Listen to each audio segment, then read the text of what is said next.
కళ్ళు మూసుకుంటే మోక్షం, కళ్ళు తెరిస్తే రోగం. హాయిగా కళ్ళు మూసుకుందాం, మనం మోక్షాన్ని సంపాదించుకుందాం ప్రశాంతంగా. శ్వాస మీద ధ్యాస, శ్వాసానుసంధానం.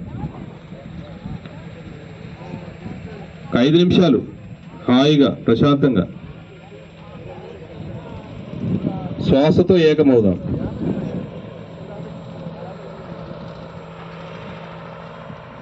కేవలం శ్వాస, ప్రశాంతంగా. మన శ్వాస మన ధ్యాస ఏకం కావాలి. లోపలికి వెళ్ళే శ్వాస, బయటకు వచ్చే శ్వాస. హాయిగా ప్రశాంతంగా ఉచ్ఛ్వాస నిశ్వాస. దత్తుడు అంటేనే నిరంతరం ఎప్పుడూ ఆవులతోనే ఉంటాడు. ఆవులు ఉంటాయి, కుక్కలు ఉంటాయి.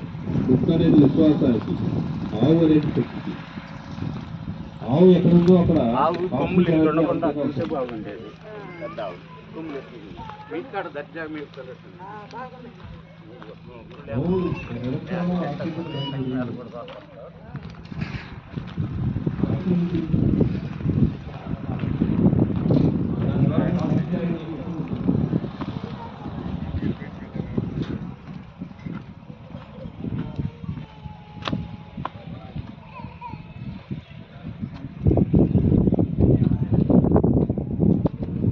మన రోగాల్ని పసిగట్టి ఎలాంటి ఆహారం తీసుకోవాలో అది అడవిలోకి వెళ్ళి ఆహారం తీసుకొని మనకి చక్కటి ఆరోగ్యానికి కావాల్సినటువంటి పాలసీ కావాలి.